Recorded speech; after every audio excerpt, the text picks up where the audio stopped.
We live in very interesting times, but I say that nothing to do with Brexit or the number of votes that Mrs May has got, declared just a few minutes ago. I say it because of solar energy. After I left office, I teamed up with the guy who was in charge of electricity policy when I was Secretary of State, a guy called Simon Verley, who'd also moved on. And I said to him, what was the thing that we didn't really anticipate when we were in office? What did we sort of not get wrong exactly, but didn't sort of understand fully? And he straight away said solar energy. And solar energy has changed, I think, energy policy thinking in a most profound way, which I still think is beginning to reverberate in the world. I think it was only because of the dramatic fall in the cost of solar energy that the Paris Climate Change Agreement was signed. And I say that because I think there are many people, many countries, governments that were unwilling to face up to climate change because they didn't think there were technology solutions out there that could deliver what was required in terms of their energy needs at an affordable price. And solar, in the last 4 years, has given them that solution. It is dramatic. I think it's got a long way to play out. But I think it's very exciting because it meets two of the things that I went to politics for. First of all, tackling the environmental challenges of our world. It has a big answer to that. It's not the only. We're looking for batteries and storage and all the other things that you'll be aware of. But it is a major part of the answer to the climate change challenge. But it's also an answer to poverty. There are 1 billion or more, possibly 2 billion people who don't have access to any real energy supplies to speak of, some in no energy besides wood. And so energy is going to change that.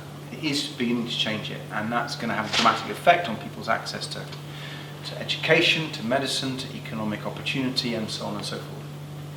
So solar, you can begin to see, I'm very excited by. And if anything, I wish I'd done a lot more on in office. Although I would say in my defence that the UK isn't the most solar-rich country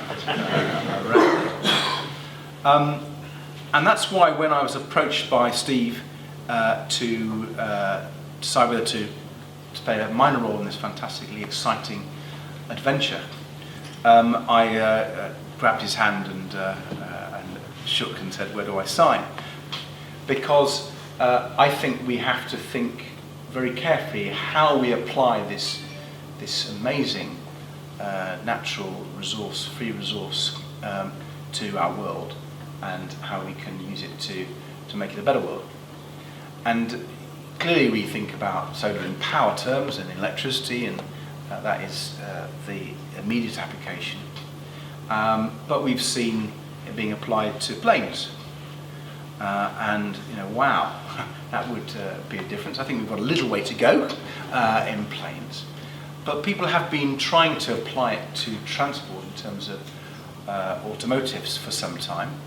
We'll hear a bit more about that later on. But I think we will see it in a quicker time than we currently think, being applied in a quite profound way to the automotive sector.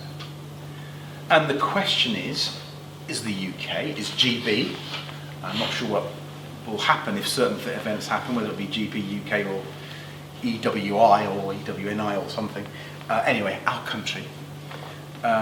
What role is our country going to play in this evolving revolution?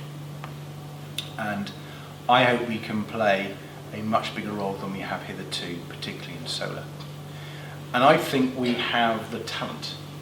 I know we have the talent. One of the most wonderful things, both about being a local MP, but certainly a minister, was going around universities, going around companies, and seeing the immense talent we have in our country. And applying that and enabling that talent to be applied to this challenge, this opportunity, is really what Solar Team GB is all about. If we can help our young engineers, our young scientists, our young economists, our young people be part of this and lead it which they certainly have the potential to, then I think that is would be a fantastic thing for our country and the world. So that is why I signed up, and I hope it's why you either have already signed up or are going to sign up, and for some of you are going to sign cheques, because that's what we're going to need. I think these are modest amounts we will be asked for tonight, but I think they would help many young people, this country and the world, in this amazing transition we are already set upon. So thank you very much for coming. Thank you for the support you're going to show tonight. And it's my great pleasure to pass over to the real person behind this, Stephen Lee. Cheers.